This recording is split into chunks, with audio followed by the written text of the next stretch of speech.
নমস্কার। আজকে আপনাদের সামনে একটা নতুন ধরনের জিনিস দেখাবো। পর্দা, যে দুটো পর্দা এই রডের মধ্যে থাকে, যে দুটো আলাদা আলাদা পর্দা, এই স্টাইলের পর্দা, সেগুলো দুটো আলাদা আলাদা থাকলে অনেক সময় পাখার হাওয়ায় বা যে কোনো ধরনের টেবিল ফ্যানের হাওয়ায় ওড়ে। সেটা যাতে না ওড়ে তার জন্য কী করা উচিত, এটা আপনাদের আজকে ছোট্ট একটা শেখাবো।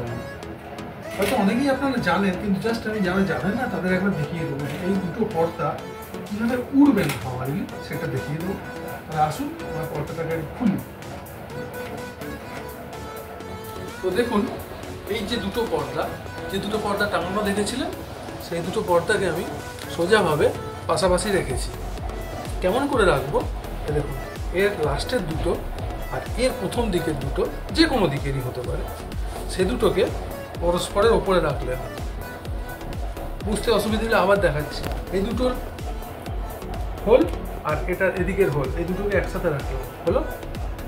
নিয়ে এটার মধ্যে লাঠিটাকে করাবো, একটা দিক করাবো প্রথমে।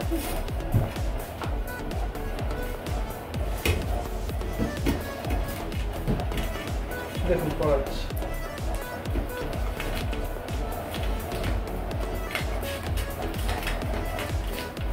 দেখুন কিচ্ছু না, নর্মাল করাচ্ছি, হয়ে গেল। এবার সেম এদিকটাকে ঢোকাবো। দেখুন একই জিনিস, কোনো কিছু শক্তর ব্যাপার নেই, নর্মাল যেরকম করান সেরকম হলো। এবার মাঝখানে নিয়ে আসলাম, দেখছেন, মাঝখানে নিয়ে আসলাম। এবার এটাকে হ্যাঙ্গিং করব।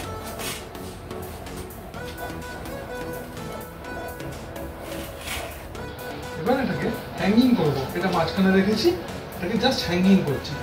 এখান থেকে খুলেছিল, এখান থেকে হ্যাঙ্গিং করছি, হলো। দেখুন আরো ভালো করে জিনিসটা দেখাচ্ছি কি হলো।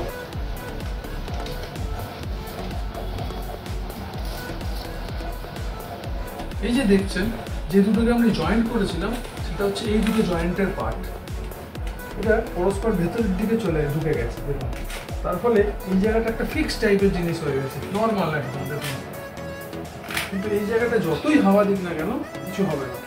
আমরা এতদিন কি করতাম, কোনোভাবে দেখবেন এই দুটোর মধ্যে পুরো ক্লিপ লাগাতাম, এরকম করে ক্লিপ লাগাতাম দুটোকে জয়েন্ট করে দেওয়ার জন্য। এখন ওই সব টেনশন নেই, ক্লিপ থেকে মুক্তি। জানলা দিয়ে সকালবেলা যদি ফাঁক হয়ে যেত পাখা খাওয়ায়, বাইরে থেকে লাইট ঢুকে কোনো প্রবলেম হতে পারে। তাই দেখুন, কোনো হাওয়াতে আর ওড়ার ব্যাপারই নেই, নর্মাল একদম হয়ে গেছে জিনিসটা। দেখুন কি সুন্দর। Thank you. যদি ভালো লাগে ভিডিওটা, বা কমেন্টস করে জানাবেন আপনাদের কেমন লাগলো। আর ভিডিওটা ভালো লাগলে অবশ্যই লাইক, শেয়ার, সাবস্ক্রাইব করে দেবেন চ্যানেলটা। Thank you.